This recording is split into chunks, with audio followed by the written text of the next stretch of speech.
2024 में चुनाव होंगे हरियाणा में, भाजपा और जजपा का गठबंधन रहेगा, टूट जाएगा? देखिए पत्रकार महोदय, भाजपा और जजपा का जो गठबंधन है वो लंबे समय चलेगा। वो 10, 20, 30 सालों तक वो चलेगा। पिछले दिनों नड्डा जी राष्ट्रीय अध्यक्ष माननीय आए थे हरियाणा पंचकुला, और दोनों पार्टियों को जो नेता भी उन्होंने बुलाए थे। समन्वय समिति भी जो है बनाने की, गठित करने की बात की है, और उन्होंने कहा है कि भाई लंबे टाइम हम दुष्यंत के साथ हरियाणा में गठबंधन चलाएंगे। तो अगला जो चुनाव है और आगे के भी सारे चुनाव वो समझौते के साथ ही लड़े जाएंगे और साथ रहेंगे। उससे पहले एक ट्रेलर आ रहा है, आदमपुर में उपचुनाव है, क्या रहेगा? कुलदीप बिश्नोई भाजपा की तरफ से कैंडिडेट हो सकते हैं या दूसरे कैंडिडेट हो सकते हैं? जो भाजपा और जजपा का जो कैंडिडेट होगा वो आदमपुर से चुनाव जीतेगा। लोग भाजपा और जजपा के जो गठबंधन है उसको लोगों ने एक्सेप्ट कर लिया, उससे प्यार करने लगे हैं, लोग चाहने लगे हैं कि ये गठबंधन लगातार हरियाणा में चले। क्या लगता है कि किसको टिकट मिलनी चाहिए? ये तो देखो दोनों पार्टियां बैठेंगी और बैठने के बाद जो कमेटी बनेगी, कमेटी जो दोनों पार्टियों के जो दल होंगे वो कमेटी जो बनेगी वो जो फैसला लेगी, हमारी पार्लियामेंट कमेटी जो वो कैंडिडेट होगा। एक हरियाणा की राजनीति के जानकार भगत सिंह घुघेरा की व्यक्तिगत राय क्या होगी किस मसले पर सर? कि किसको टिकट मिलनी चाहिए? टिकट कौन डिजर्व करता है? नहीं, देखिए टिकट किसी को भी मिले, वहाँ के लोगों से जो सलाह मशवरा उस आदमपुर विधानसभा के लोगों से लेकर दोनों पार्टियों को मिलकर देनी चाहिए। मैं तो यहाँ रहता हूँ, यहाँ से 300 किलोमीटर 200 किलोमीटर दूर, मुझे अंदेशा नहीं है। बाकी पार्टियाँ जो चाहेंगी वो दें। चौधरी देवीलाल की जयंती है 25 सितंबर को फतेहाबाद में। चौधरी ओम प्रकाश चौटाला ने कहा कि तीसरे मोर्चे के गठन की प्रक्रिया भी शुरू हो सकती है, क्या कहेंगे? सर ये तो तीसरे मोर्चे, चौथे मोर्चे, ये तो विपक्ष, ये लोग चलाते रहते हैं। ये सब चले हुए जो फ्यूज कंडक्टर हैं सारे हिंदुस्तान के, कभी कभी इनमें उबाल आता है, आज वहाँ से वो इकट्ठा होगा, वहाँ से वो होगा, ऐसा कुछ नहीं है। बहुत दिनों से सुन रहा हूँ मैंने तो ऐसा कुछ, चौधरी देवीलाल के बाद आज तक ऐसा कुछ हुआ नहीं है। हमने सवाल किया था, पलवल के कार्यक्रम में आए थे तो हमने सवाल किया था कि जजपा के साथ क्या आपका गठबंधन हो सकता है या एक हो सकते हो? उन्होंने कहा कि राजनीति में कुछ भी संभव है। देखो ये तो पार्लियामेंट्री बोर्ड बैठकर दोनों पार्टियों के सीनियर लीडर बता पाएंगे।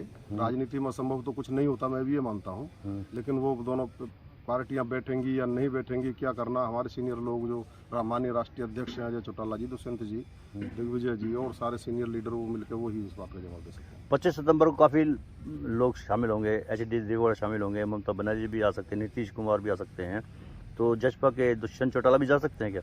नहीं, वो हमारा उनके कोई अभी समझौता नहीं है, ना हम पे हमारे पास कोई निमंत्रण आया है, तो हमारा तो जाने का कोई औचित्य नहीं है। मुझे नहीं लगता कि दुष्यंत चौटाला जी जाएंगे उसमें। केजरीवाल की आदमपुर में सभा हुई है, उन्होंने कहा कि एक बार ब्योंत बिठा दो, पूरे हरियाणा में पंजाब का मॉडल तय करेंगे।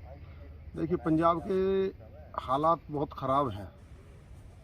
आप देखिए वहाँ जो फ्री की रेवड़ी बंदर बाट के हिसाब से आज वहाँ का खजाना पूरी तरह खाली है। वहाँ त्रस्त हो रही है। आप देखिए कर्मचारियों को देने के लिए तनख्वाहें नहीं है, पेंशन नहीं है। जो महिलाओं को 1000 का वादा किया था, कोई वादे वहाँ पूरे नहीं हो रहे। चुनाव के लिए झूठ बोल दिया, वो ठीक है, वो अपना राजनीतिक लोग हैं, कुछ लोग ऐसे होते हैं जो जुमला छोड़ते हैं, वो ठीक है। आपने कहा रेवड़ी की बात किया आपने, तो केजरीवाल कहते हैं कि रेवड़ी तो हम नहीं बांट रहे, रेवड़ी तो मोदी शाह बांट रहे हैं। ये तो एक दूसरे पर आरोप लगाते रहते हैं, ये तो कोई बात नहीं है। बाकी राजनीतिक फ़ायदा के लिए जितना केजरीवाल ने हिंदुस्तान में देखा है, मैंने नज़दीक से, दिल्ली रही हो, अपना पंजाब रहा हो या गुजरात में हो, रोज़ाना नए झूठ, नए रेवड़ियों का लालच देकर लोगों को कोशिश करता सत्य हत्याने की। भारत जोड़ो यात्रा कांग्रेस की शुरू हो चुकी है, राहुल गांधी 300 जो मतलब 3 महीने रहेंगे, क्या कहेंगे आप? देखिए राहुल गांधी जी कोई परिपक्व राजनीतिक नहीं है बेचारे, वो तो ठीक है अपना लगे हुए हैं, कोशिश कर रहे हैं। बाकी मुझे नहीं लगता कोई जुड़ेगा। ये तो तोड़ने का काम करती है कांग्रेस, तो तोड़ने में लगे हुए हैं, करें अपनी कोशिश जो है। राहुल गांधी कुछ नहीं मिलने वाला। हरियाणा में भूपेंद्र सिंह हुड्डा एक बार फिर सीएम बन सकते हैं? देखिए मुझे नहीं लगता कोई विशेष ऐसा कुछ। कांग्रेस में तो रोजाना बड़े बड़े भारतवर्ष में, हरियाणा में सारे लीडर छोड़ के जा रहे हैं।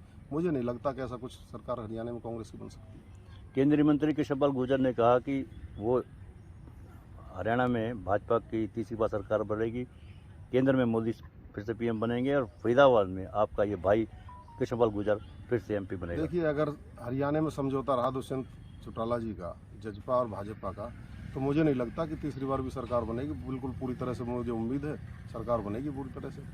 और कृष्णपाल जी जो कह रहे हैं ऊपर, मोदी जी पूरे देश में आप देख रहे हो, पिछले दिनों आपने तिरंगा का यात्रा का सारा सिस्टम देखा, घर घर हर घर तिरंगा देखा, तो पूरे देश ने घर घर में तिरंगा लगाया।